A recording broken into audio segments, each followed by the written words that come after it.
Hello students, बहुत बहुत स्वागत है हमारे इस चैनल एमटीपी ट्यूशन में। तो स्टूडेंट, आज हम इस वीडियो में पढ़ने वाले हैं सॉन्ग ऑफ माई सेल्फ, यानी स्वयंगान, स्वयं की गीत। तो चलिए स्टूडेंट, ये वाल्ट विटमैन के द्वारा ये रचित जो poetry section Bihar board class 12 के जो वो टॉपिक है, मतलब जो पोइट्री सेक्शन है, आज हम इसी के बारे में पढ़ेंगे और ये काफ़ी इम्पोर्टेंट है। तो चलिए student, song of my self यानी स्वगान, स्वयं की गीत, जिसके पोइट हैं वाल्ट विटमैन, जिनका जीवन काल 1819 1819 से 1892 तक है। वाल्ट अमेरिका के व्यक्तिवादी साहित्यकारों में पॉपुलर हैं और कंट्रोवर्शियल भी हैं।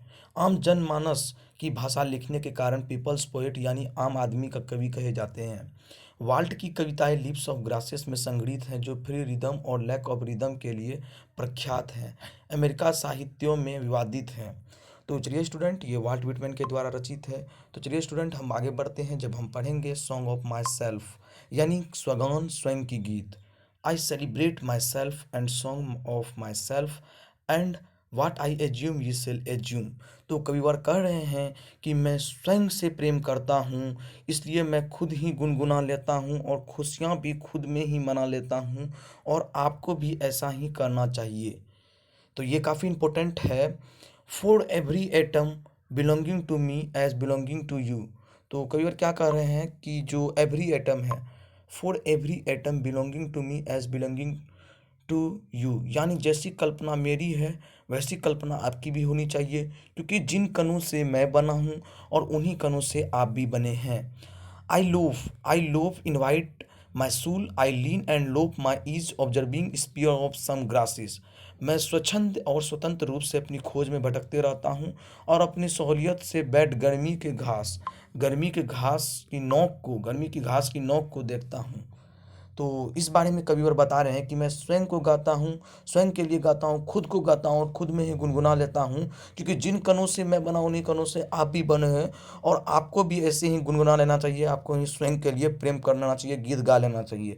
तो ऐसे कवि और बता रहे हैं, क्योंकि वो बोल रहे हैं कि मैं स्वतंत्र रूप से गर्मी के मौसम में इधर उधर भटकता हूँ और उस गर्मी में जो घास की नोक होता है वहाँ उसको भी मैं महसूस कर लेता हूँ।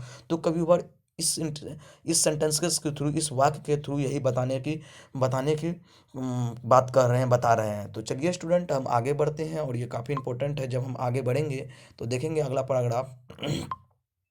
माई tongue and every atom blood from this air. तो क्या कह रहे हैं, कई बार ये कह रहे हैं कि मेरी भाषा, मेरी जवानी और मेरी खून का एक एक कतरा इसी मिट्टी का है और इसी हवा में सांस लेकर मैं जीवित हूँ। तो ये बता रहे हैं, born here of parents born here from parents the same and their parents the same।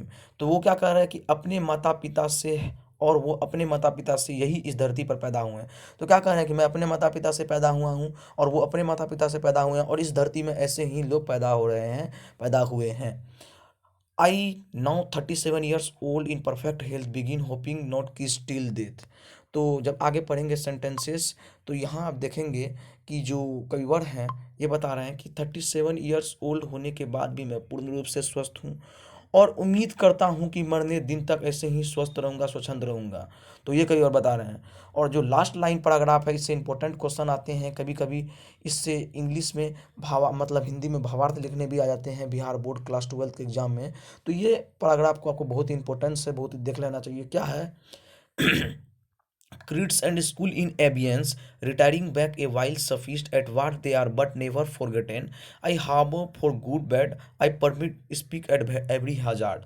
तो कभी बार इस बात बता रहे हैं कि अब मानवता के भाव से कहते हैं कि हम सभी ने धर्मों की मानवता को इतना बढ़ा दिया है कि अब इस ठंडे बस्ते में डालने का समय आ गया है और इससे बाहर निकलने का समय आ जाए, क्योंकि हम सच्चाई से मुकर नहीं सकते।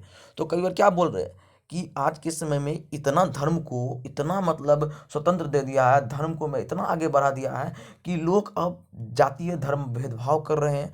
इस चीज़ से हमको ऊपर आना होगा, इस चीज़ को बिल्कुल मतलब ठंडे बोरे में बस्तर में बांध कर फेंक देना होगा, आपको आगे आना होगा। ये सच, क्योंकि हम इस सच्चाई से मुकर नहीं सकते। तो कई बार ऐसे ही बता रहे हैं।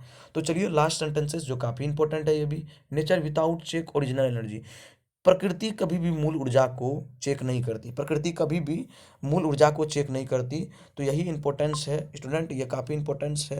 ये बीएसबी बिहार बोर्ड क्लास 12 की ये इंपॉर्टेंट पोइट्री सेक्शन की ये कविताएं हैं और आपको ज़रूर ही याद होना चाहिए और ये काफ़ी इंपॉर्टेंट है। तो स्टूडेंट बहुत बहुत धन्यवाद। यदि आप हमारे चैनल पर पहली बार आए हैं तो प्लीज़ चैनल को लाइक कर दीजिए, सब्सक्राइब कर दिए। ऐसे ही मज़ेदार वीडियो देखने के लिए आप आसानी से पढ़ सकते हैं, वो भी कम समय में बिहार बोर्ड के इंग्लिश प्रिपरेशन कर सकते हैं। तो चलिए स्टूडेंट, बहुत बहुत धन्यवाद।